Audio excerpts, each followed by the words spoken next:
and welcome to the Hunger Trap Podcast. I'm Lisa. I'm Diana.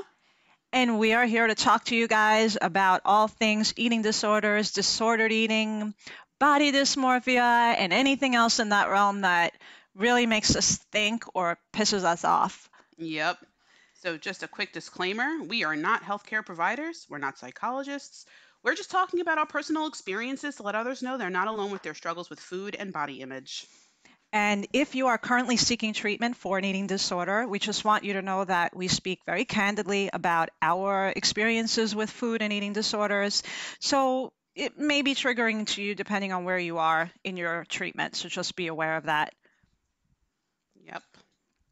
All right. So I think we should start off telling everybody a little bit about ourselves, but also why we didn't tell anybody very much about ourselves during our first podcast. Yeah. So Diana and I have a lifelong friend named Tommy who also happens to have a podcast called the Hoof Podcast. And he gave our first episode a listen and he had like positive feedback, I think, right? Yeah. But one of the first things he said to us was, you guys don't really even tell anyone who you are. You kind of like drop in here and there a little bit about yourselves, but you don't tell anyone your credentials or why you're qualified to chat about any of this stuff. And Diana and I we're like taken aback, right? We were like, well, I don't know. That doesn't feel natural to us. It feels like it didn't seem relevant almost. I'm like, why would I talk about my like career accomplishments or anything like that when I'm talking, it didn't seem relevant at first, right? So yeah, and then I ran it by my husband too, and he kind of agreed with Tommy's stance. He's like, well, guys on a podcast would be telling you everything about themselves, their accomplishments, and like hell, they would maybe even be embellishing shit and making up stuff as they go along. And we figured like, well, we're going to turn people off if we do that, and women are not really used to I want to say bragging, but it's really just telling people about. But that's the thing. If we're stating our accomplishments, it's not bragging. We only think it's bragging because we as women have been conditioned to think that anytime we talk positively about ourselves, it's either bragging or we have to counterbalance that with like some self-deprecating comment, right? Exactly. Yeah. Well, so I guess we can, let everybody know kind of why we're here. We both connected. We were childhood. We grew up in the same neighborhood. We were not friends. We didn't know each other. We went to the same high school. And then we eventually connected. We now live in the same neighborhood. And we eventually connected over Facebook and realized that we both have this experience with eating disorders. I had anorexia for many years, and I still struggle with it now to a certain degree. I feel like people with EDs often struggle with them for their entire lives in some way. And and you. Yeah, I feel like. Yeah, so I feel like eating disorders. It's your dark companion. It's always with you. It's going to have more prevalence at some points in your life than others. But I don't think you ever get over. It's not like strep throat. You don't get over an eating disorder. You kind of dance a little masochistic tango with it for the rest of your life. Unfortunately, that's how I see it. Definitely. Yeah. So with me, I think we talked a little bit about this last week that I've, struggled with body image and weight and food obsession, possible binge eating disorder. I haven't been formally diagnosed, but I've been overweight, obese, and morbidly obese for different periods of my life. And that got us talking about how eating disorders contribute to body size, to our feelings about body size, and also influence how the world views us and how healthcare providers view us and the advice they give us to deal with our respective demons, which really are probably more alike than they are different. Absolutely. We connected. We definitely connected. We have a lot of the same experiences. And I think, so I'm going to start bragging about Lisa then. No, I'm not bragging about Lisa. No, you have to brag. No, you have to brag about yourself. If you don't brag about yourself, you have to. But it was your accomplishment that was the impetus for us discussing eating disorders in the first place. So Lisa has been published in multiple magazines, and I'm going to let her tell you about the specifics, but the article that got us talking to one another about eating disorders was her article that she wrote for the New York Times, and we will include a link to that article in our show notes for this episode. And so I'm going to turn it over to you to talk about your accomplishments first, and then I'll go. Is that okay? Sure, but all I really want to say is that I started off as a writer and a journalist, and have written for a few publications that I'm very proud of, but I'm most proud of the articles that I've written about eating disorders. And there was one for Psychology Today. No, that's not the name of the magazine. What's the name of the magazine? What's the matter with me? I can't. There is a Psychology Today, or are you not? Then it's Psychology Today. I'm just like blanking. But anytime I get to speak to other people who have EDs and learn more about them and speak to professionals, that's the work that I'm really proud of. And I was reluctant to kind of mention that stuff in the first episode, and now I guess we know why. We're just not used to talking about ourselves. And Diana, like you have a phenomenal background, and you should definitely mention it. Well, I'm a clinical scientist by training. I got my undergraduate degree in biomedical engineering, and then went on to get my PhD in biochemistry. And I left. I was a bench lab scientist. I left the lab and took a role for the last 15 years where I've worked in medical education and advertising and medical writing, but geared towards healthcare providers. So I never worked on an advertisement that you either saw in like your regular magazine or on television. It was more dealing with education and continuing medical education for healthcare providers. So, I mean, I've, had my finger in a lot of pies about a lot of different diseases, and, the link, quote unquote, between obesity and different conditions has been, thrown around and, really seems to influence the way healthcare providers approach treating their patients. So I've been hearing about it for a long time and, writing about it and speaking about it. So, the opportunity to talk to somebody, face to face about this kind of stuff who also struggles has just been amazing. Right now, I told Lisa, I'm like, technically right now I'm a professional butt wiper and macaroni and cheese slinger because my husband and we had our first child a couple of years ago now, and I'm home with him. So just, having the opportunity to talk about this with everybody, it's kind of like a breath of fresh air when I'm not watching Sesame Street. So. And I also have 2 small children as well. And I think the takeaway that I definitely want people to get from this, from what we're saying, is also we have had success in our careers. We have children and people who love us and full lives. But there are times where Diana and I will like text each other quickly and just be like, I feel like a fucking failure. I had a cookie today. I had a piece of, I was just texting you the other day about my wonderful friend made this amazing cheesecake, and I had a full-blown panic attack when she texted me about it. And then I was like, I have to eat this cheesecake because this beautiful woman made this beautiful cheesecake, But it doesn't matter how successful you are or how loved you are. This is a mental disorder, and you struggle with it regardless.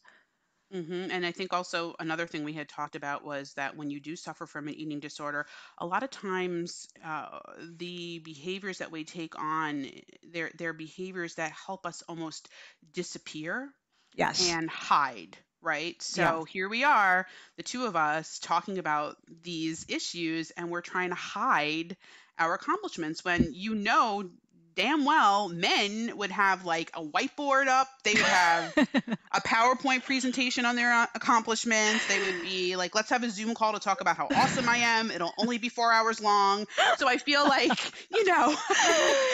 we're on the other end of the spectrum, like being meek and saying things like, I don't want to make people feel bad or make them feel weird. Like, get out of here. Come on. Yeah. And we'll get into it like maybe on another episode, how EDs, eating disorders, are really not about wanting to look like a skinny model, even though that's what society kind of tells you. They have a lot to do with people wanting to disappear, oftentimes women wanting to be smaller and kind of vanish a little bit. Yeah, totally. So with that, maybe we should recap a little bit of the last episode to describe, to explain why we're going to talk about what we're going to talk about today. Right. So last week, we talked about the New York Times quiz, right?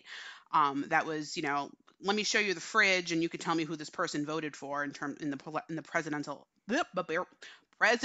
election, okay? And it was just this quiz that was just filled with virtue signaling about food choices and political choices and how they may influence political views.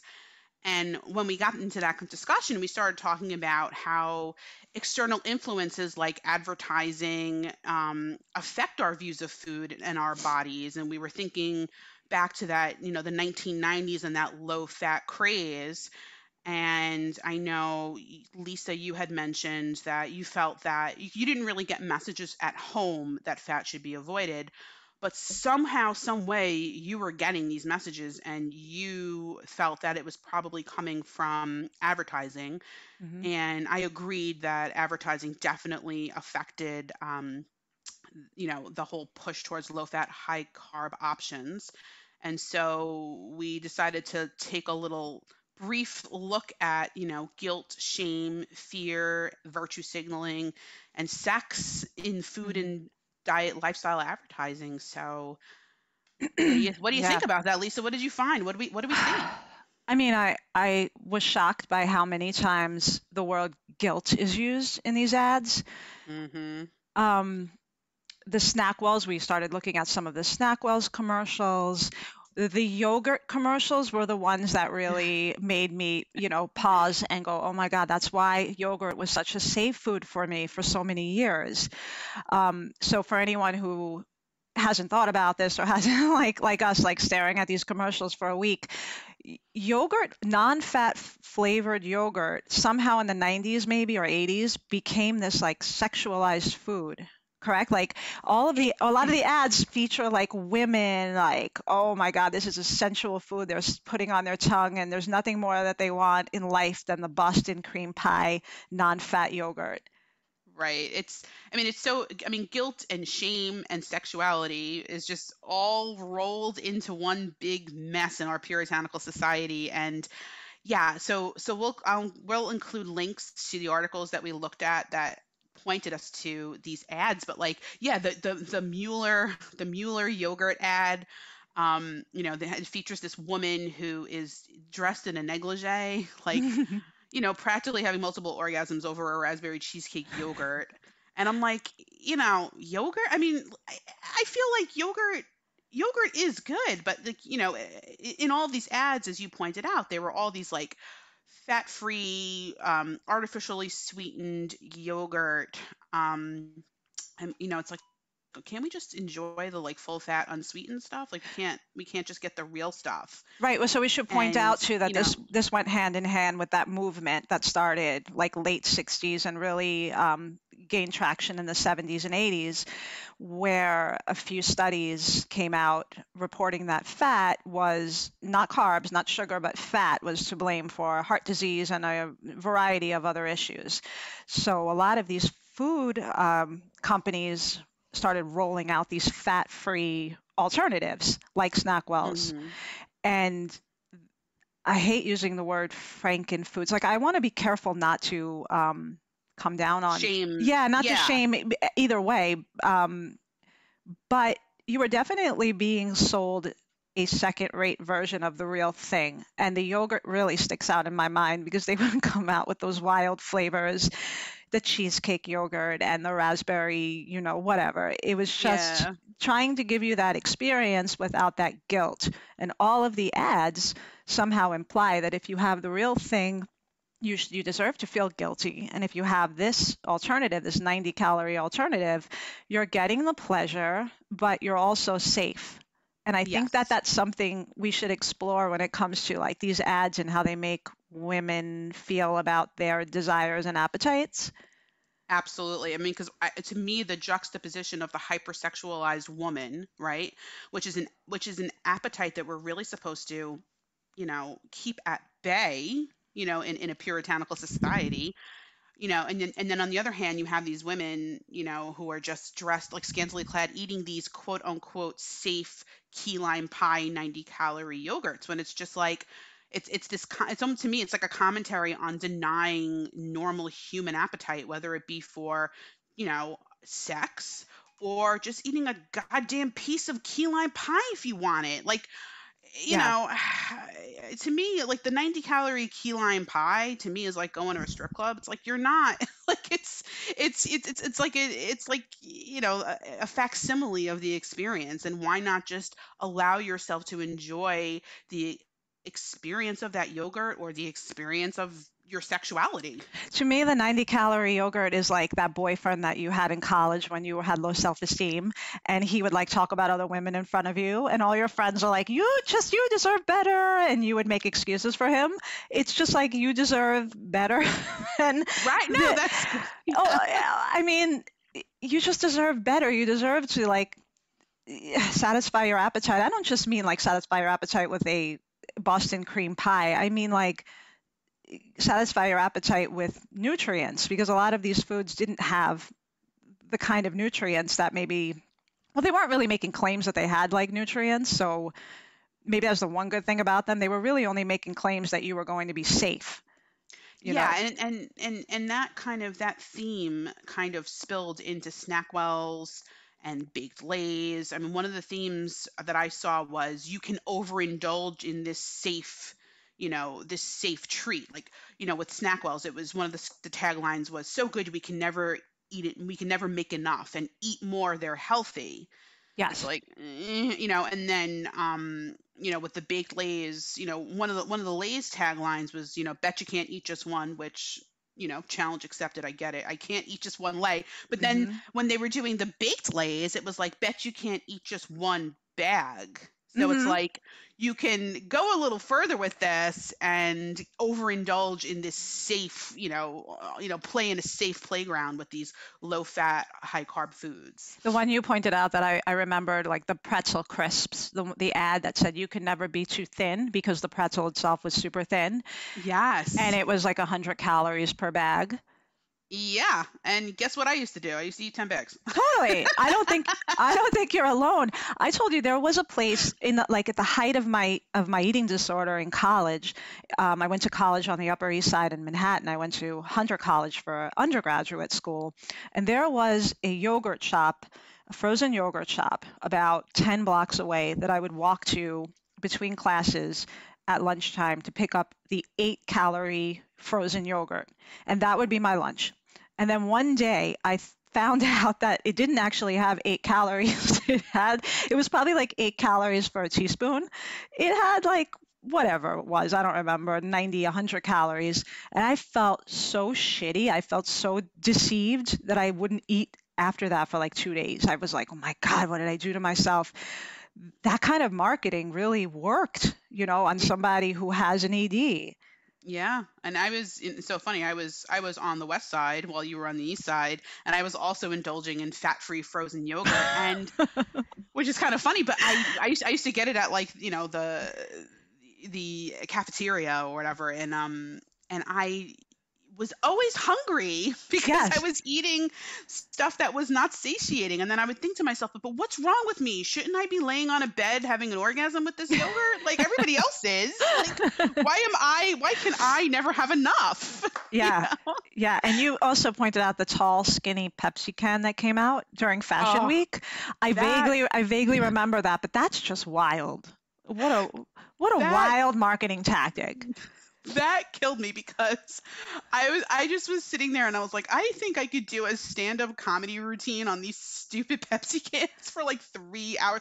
Because to me it was like, so it was, as you said, released during Fashion Week, right? And it's like, all right, models, we can't let you have a short, squat Pepsi can because we don't want you getting any ideas that sort of aesthetic is acceptable here. So here's your tall and skinny can, because tall and skinny is better, right? I mean, Yeah. just what? Yeah. And speaking of Pepsi, so that also reminded me of, all right, so if you're a Gen Xer like we are, or if you're a little bit younger, definitely if you're older, you probably remember the Cindy Crawford Pepsi commercial that came out in, I think it was like 92, 91. We were probably in junior high. And you remember it, right? Is this like she's flipping her hair and she's got the Yes. can? Yeah, She, yeah, yeah. so supermodel Cindy Crawford emerges from a red Lamborghini or Ferrari or whatever car it is. And she's got her little short denim cutoffs on. She's got her Mm-hmm. wind tossed hair. And all Cindy wants is a goddamn can of Pepsi. And so she saunters over to the Pepsi machine, and boys are watching her, and she drinks that Pepsi, and she's so satisfied, right? And I remember the boys in junior high making comments about the commercial. So to this day, I'm not sure who the demographic is for this commercial other than horny young boys. But I do remember being a young girl and like, do you remember being a young girl and kind of becoming aware of women around you and thinking maybe subconsciously like, what kind of woman am I going to be? What kind of woman does the world want? And when you saw the boys react that way to Cindy, you maybe subconsciously purchased a Pepsi thinking that it would either remind people around you of Cindy or make you feel a little more Cindy-like. But those ads didn't make me angry. They made me, like, now as an adult looking back, they were so obvious, that I feel like I can't be so angry if the ad is that obvious. Yeah, so that kind of ties into one of the things that we were going to talk about today, which was that they're like the hypersexualization of women and then having them drink and eat very, calorie laden or indulgent foods, let's say. Like a can of Pepsi. I mean, I guess, is a can of Pepsi really all that indulgent? I mean, really, are you Caligula if you drink a can of Pepsi? But I mean, you have like the Carl's Jr. ads, Yes. with like the Paris Hilton eating, a hamburger, the size of Rhode Island, and you're like, really? And so to you, they seem very obvious, right? That's what you just said, that they were obvious marketing ploys and they didn't affect you. But for me, I used to get so angry because I'd be like, why did that bitch eat that hamburger? I can't eat that hamburger. I will be, I'm not, I kind of felt like there was this elite group of people who could eat whatever they want and indulge as much as they want and still look like that. I mean, because there's like this weird thing where you'll like, I remember when I was online dating, a bazillion years ago, you would have men. I'm not going to call them men. You'd have boys writing, I would like a woman who could keep up with me beer for beer and devour a basket of chicken wings and an entire blooming onion herself, but I still want her to look classy in a size 4 dress. And I'm like, you don't even know what a size 4 is, motherfucker. Are you serious? Like, come on, Yeah. So I used to, so it made me angry. I don't think I ever like believed that they ate those foods. I don't know. I never saw those ads thinking that they ate those foods. Just like I don't think the women in makeup ads only wear that kind of makeup or look that way when they're not posing for the camera. I feel like that kind of deception, I almost give it a pass if I don't know, I can kind of say, well, Pepsi wants to make money. Pepsi knows it's going to make money with Cindy. Whatever, Pepsi, go make your money. There's another thing that I find way more harmful and deceptive, and it's something that's rather new. So we went from like having these ads that were very blatantly telling you this food is going to make you lose weight, this food's going to be safe. That doesn't seem to be in vogue anymore. I don't think you can get away with that shit now. I don't think you can be so obvious by telling like women this food's going to make you lose weight. But one thing that you can do is you can get really skinny fit celebrities and those like fitspiration influencers, and get them to sell these very expensive supplements and green powders and shakes, which don't always, they're not proven to do these things that they claim that they do. So, right. So I feel like what you're doing there is you're promoting health and nutrition elitism. And the message is that if you can afford these things, you care more about your body and being skinny, because even though they don't say it, if you have these skinny fit celebs, the message is that you want to look like them. Mm-hmm. And Absolutely. I think it makes women feel, I say women because I can't speak for men, I can speak for myself and women we speak to. I think it makes a lot of women feel like if you're not eating like these 25 rare vegetables found in the depths of the Indian Ocean, that you should feel guilty for not doing as much as other women are doing. You know what I mean? Yes, I do understand how that's a very easy trap to fall into, because you see these women, and they're beautiful, they adhere to society's narrow definition of what beauty is, and it might be getting like a little more broad, but not a whole lot. But it's true, you see these women, and you're like, well, they must take that stuff, and maybe they look that way because they take that stuff. Now, for me, I just whenever I see this stuff, I just go into like scientist mode and read about the supplement and try to find the studies that support this. And I'm just like, this is hogwash. So that doesn't affect me as much as seeing, Paris Hilton eat a bacon double cheeseburger. Oh, see, you would come here and like give me such a bitch slap if you saw the stuff that I buy. I will buy anything. If you tell me it has moon dust in it and it's gonna make you glow, whatever the hell, like you use the word glow on your supplement, I'm gonna buy it. I don't even know what the fuck that means. Like, what do you mean? I'm gonna glow. That's another word that like You're going to be radioactive? Like, I don't understand. I don't know why I want to glow. I just know I need to glow. I mean, I would not bitch slap you, because I really do. There is something that's called the placebo effect, where, in clinical studies, people who take the sugar pill, the sugar water pill, or whatever, whatever the placebo is that they give you that doesn't have an active ingredient in it, and they actually start to feel better when it's like a blinded trial and they don't know what they're getting, and a double blind trial and the person giving it to them doesn't know what they're getting. Hmm.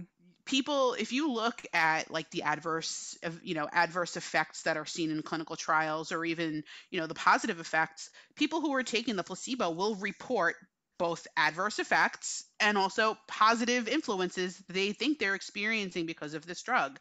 So if popping a supplement makes you feel better, I'm like, go for it, as long as it's not completely fucking with the prescription medications that you take, because that can happen. Now, again, not a doctor, so I cannot advise anybody on any of that. But if you are going to take supplements, definitely talk to your doctor about that, particularly if you're on prescription drugs, to make sure that they don't interact or cancel each other out, or cause Hmm. a synergistic effect of either the drug or the supplement.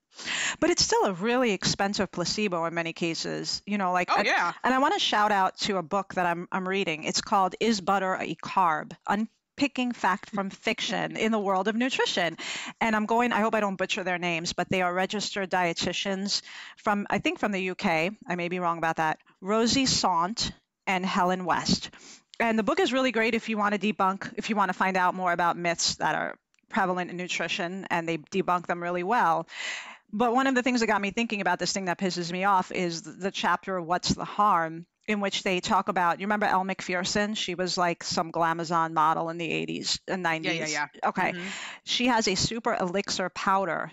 Okay. It costs 96 pounds. It contains 46 ingredients. So it's 96 pounds for a month's supply. And what they write is, quote, implies that if you aren't adhering to the lifestyle they recommend, you can expect a body which isn't functioning at its best. So, in addition to now having to be super slim and also fit, um, and I think we're going to get into this in a different podcast, but the implication is that you're taking your health into your hands and it's very much your responsibility. And if you, God forbid, get sick, it may be because you're not taking the right supplements, even though there's really no science. Correct me if I'm wrong. There's not a lot of science backing up the claims. I mean, for that particular product, I'm not even Yeah, familiar with I'm it. not either. Yeah, but I'm just laughing at the "Is butter a carb" title, because that's from the movie Mean Girls, which is one of my favorite movies. I didn't even realize that. Did you ever see it? I've seen it like twice, but I never made that connection. So during and spoiler, if you haven't seen Mean Girls, you might want to tune out. But during the sabotage of Regina George, they give her Caltine bars, which cause her to gain weight. Because that's the way to destroy a high school popular girl, is to make it so that she doesn't have her hot body anymore, is to make her gain weight. So they gave her these Caltine bars to make her gain weight. And then at one point she was like asking everybody at the table for dietary advice, because they were saying she shouldn't eat carbs or she should eat carbs. I can't even remember what it was, but she like turns to one of the girls and is like, "Is butter a carb?" And she's like, "Yeah." And she just starts slathering butter, Yeah. she's like, "I don't want to eat anything that has any more than 5 grams of sugar in it." And then she's like, "Whatever, I'm going to go get cheese fries." So it's just, I mean, that whole sabotage in that movie. I love that movie and its commentary on teenage girls and their relationships with themselves and their bodies.